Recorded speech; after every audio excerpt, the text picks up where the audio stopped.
تو یہ ہے پالوس رسول کے تعلق سے تھوڑی سی معلومات، اور ہم اس پر سیکھتے ہیں کہ وہ کون تھا۔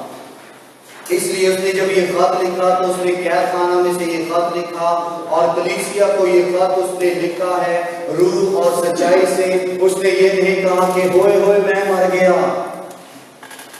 میرے حالات برے ہیں، نہیں۔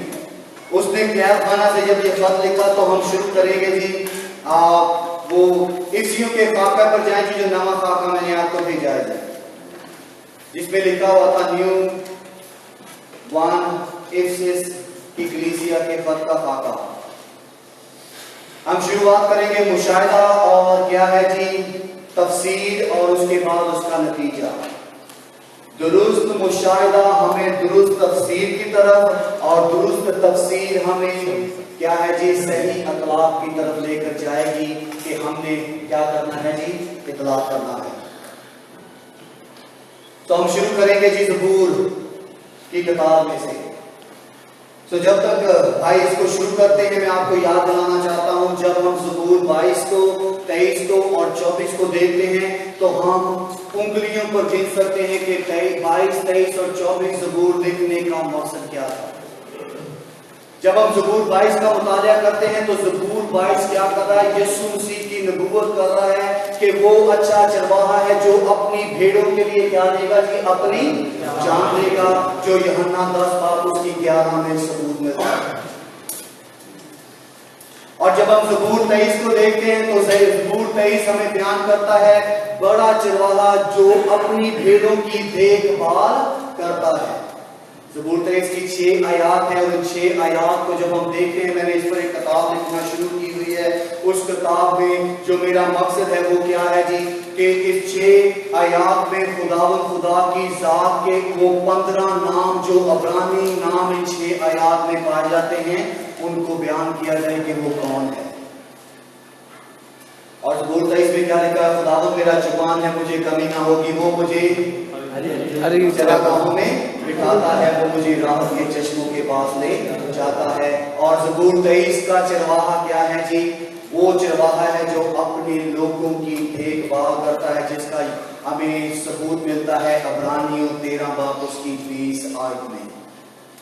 اور زبور 24 کا سردار گلابان چرواہا کون ہے جی؟ یسوع مسیح ہے جو اپنی بھیڑوں کے لیے دوبارہ پھر واپس آنے والا ہے کہ ہر ایک کو ان کے کام کے موافق کیا دے جی اجر دے۔ پہلا پترس 5 اس کی 4 میں لکھا ہے جب سردار گلابان ظاہر ہوگا تو ہر ایک کو ان کے کاموں کے موافق کیا دے گا جی بدلہ دے گا، اور وہ صحرا دے گا جو نام مرجھانے والا صحرا ہے۔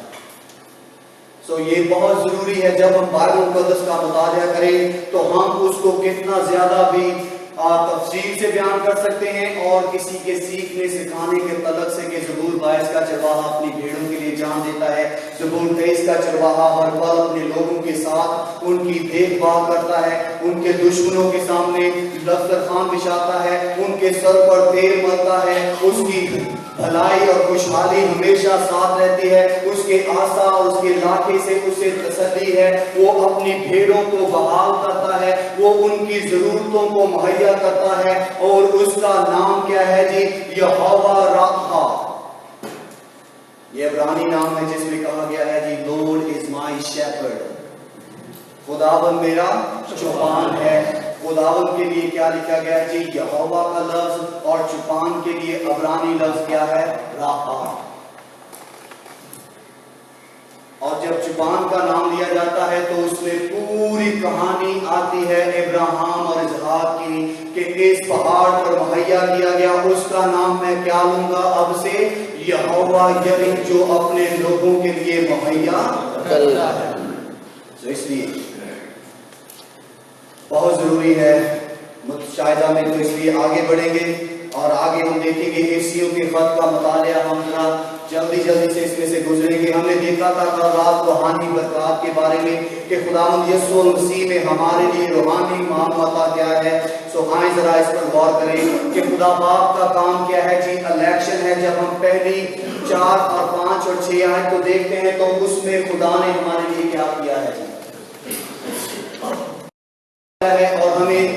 یہ سوال اٹھانا پڑتا ہے کہ میں مسیح میں کون ہوں، کیا ہوں اور کس کا ہوں، اور میرے لیے کیا کچھ دستیاب ہے۔ سو آئیں ذرا دیکھیں پہلا نقطہ باپ کیا ہمارے لیے کرتا ہے۔ اس نے الیکشن کیا، 3 آیت میں وہ ہمیں کیا کہتا ہے؟ مبارک یا مقدس کہتا ہے۔ 4 آیت میں وہ کیا ہمیں کہتا ہے؟ چنے ہوئے لوگ۔ 5 آیت میں وہ کیا کہتا ہے؟ پیشتر سے مقرر ہوئے۔ 5 آیت کے دوسرے حصے میں وہ کہتا ہے لے پالک بیٹے۔ 6 آیت میں وہ کہتا ہے محبوب، اس کے پیارے، beloved of Christ۔ اور زبور 127 میں کیا لکھا ہے؟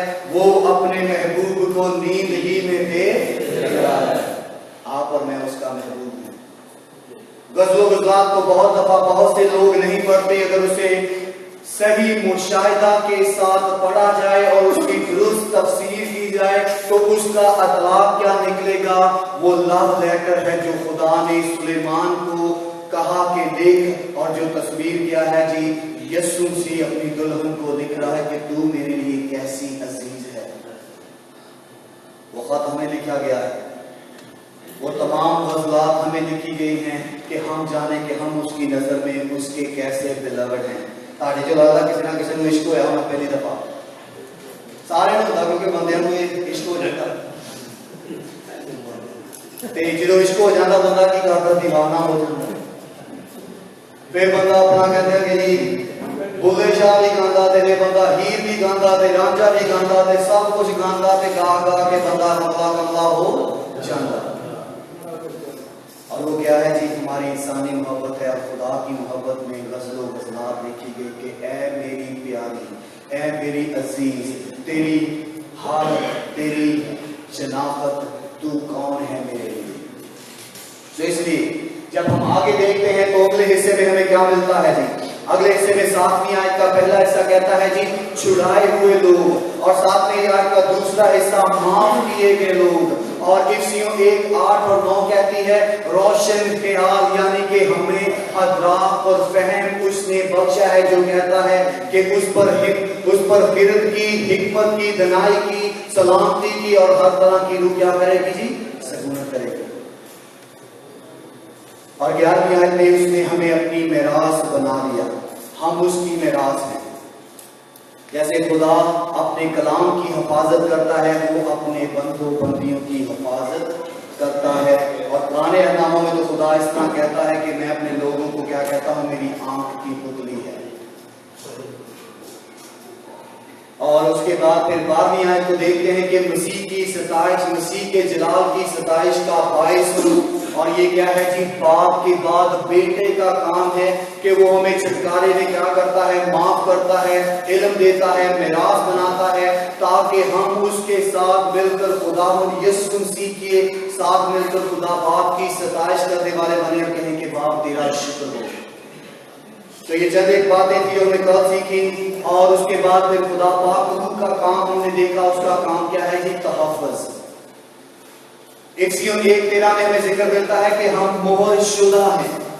یسوع مسیح کی قبر پر جب پہرے بٹھائے گئے، اس پر رومیوں نے اپنی مہر لگا دی، اور وہ مہر تصدیق تھی کہ کوئی اس موجودہ حکومت کی مخالفت میں کچھ بھی کر نہیں سکتا۔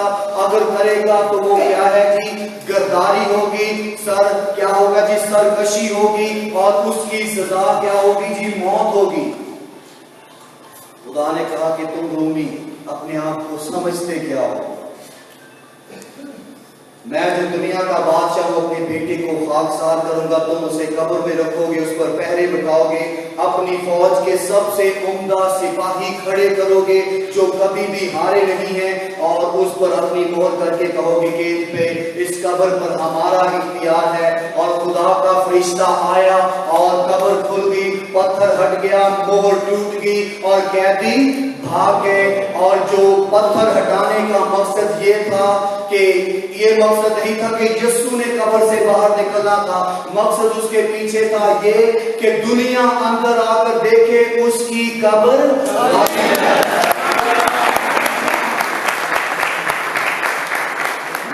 توڑنے والا۔ ہم مہر شدہ لوگ ہیں، ہم پر مہر کس کی گئی ہے جی؟ روح القدس کی۔ اور یسوع جی نے نئے عہد نامہ میں کہا میرے ہاتھ میں